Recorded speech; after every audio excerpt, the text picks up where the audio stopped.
Shalom saudara. Kingdom Lifestyle kita hari ini dalam kitab Ulangan pasal 16 sampai dengan yang ke-17, Mazmur 38 dan Galatia pasal yang kedua. Nah ini, berapa banyak di antara saudara yang ketika saudara mendengar sebuah lagu, maka saudara tiba-tiba teringat akan sebuah peristiwa yang sudah terjadi lama sekali, bertahun-tahun, bahkan puluhan tahun yang lalu.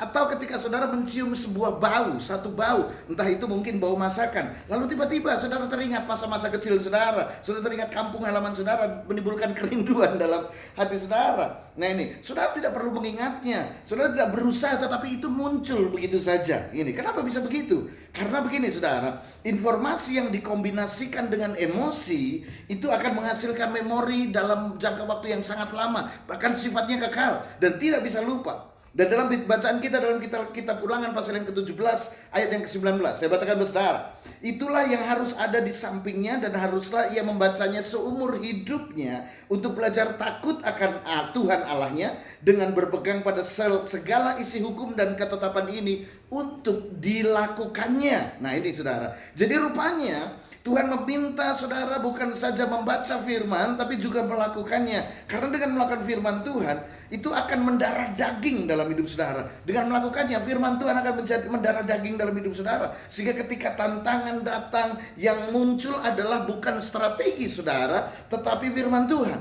Ini juga yang dilakukan oleh Daud dalam Mazmur pasal yang ke-38. Dan juga Rasul Paulus dalam Galatia pasal yang kedua saudara. Nah, kalau firman Tuhan yang muncul dalam hidup saudara, tantangan dan masalah apa coba yang nggak bisa dihadapi? Masalah apa yang nggak bisa diatasi? Firman Tuhan, saudara. Makanya membaca, mengerti firman dan melakukannya itu sama seperti dua sisi mata uang yang tidak bisa dipisahkan. Nah, begini saudara. Tahukah saudara bahwa otak saudara ini adalah superkomputer yang sangat-sangat cerdas, saudara, dan self-talk saudara itu yang akan memprogram, yang akan dijalankan dalam hidup saudara. Apa itu self-talk? Self-talk itu adalah begini, berkata kepada diri sendiri, mengatakan pada diri sendiri. Dan ini bukan sebuah perkataan yang saudara katakan dengan suara yang keras dan tegas. Misalnya, aku bisa, aku mampu. Bukan yang seperti itu. Tetapi self-talk ini lebih cenderung kepada berkata-kata dengan diri sendiri yang seringkali itu lirih, tidak keras, dan seperti hanya bergumam. Dan hanya saudara sendiri yang bisa mendengarnya. Suatu saat misalnya saudara mengalami sesuatu dan saudara berkata begini, oh iya, aku bisa. Nah itu self-talk saudara. Jadi ketika saudara berkata aku bisa, begini, ketika saudara berkata aku gak bisa mengingat nama, dan saudara bergumam pada diri saudara, oh iya aku memang gak bisa mengingat sebuah nama, maka itu yang akan terjadi ketika saudara bertemu dengan orang selanjutnya. Maka saudara tidak akan bisa mengingatnya. Karena apa? Karena saudara sendiri telah memprogram superkomputer saudara, otak saudara, dengan perkataan itu. Ini saudara, mengapa gini? Makanya mengapa firman Tuhan harus dilakukan? Sebab cara kerja otak saudara adalah menerima informasi dan melakukannya, baru muncul hasil saudara. Jadi ketika saudara membaca firman, itu saudara baru menerima informasi. Ini cara kerja otak kita. Jadi ketika saudara membaca firman, saudara mengerti, otak saudara baru menerima informasi. Dan ketika saudara melakukan firman atau informasi yang adalah firman Tuhan tadi, maka dengar saudara, keadaan saudara pada waktu itu, suasana hati saudara, perasaan saudara ikut melakukannya. Bahkan seluruh tubuh saudara, aliran darah saudara, pembuluh darah saudara, sendi saudara ikut melakukannya, bahkan mempelajari sesuatu di dalamnya. Ini saudara. Dan sejak saat itu ketika saudara melakukan firman Tuhan, maka firman Tuhan itu akan menguasai hidup saudara. Sehingga muncullah yang namanya self-talk itu tadi, berbicara kepada diri sendiri. Ini nih. Jadi melakukan itu adalah kunci untuk mengeluarkan isi dari informasi atau firman itu sendiri. Jadi kalau firman Tuhan berkata bahwa Tuhan adalah gembala, maka yang harus saudara lakukan adalah jadi domba.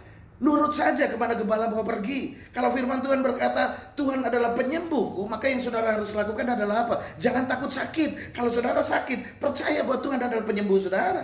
Kalau firman Tuhan berkata Tuhan Allah adalah Jehovah Jireh, Allah yang menyediakan. Yang saudara lakukan adalah apa? Jangan takut kekurangan. Bahkan ketika ketakutan menyerang saudara, tetap lakukan, katakan bahwa apa?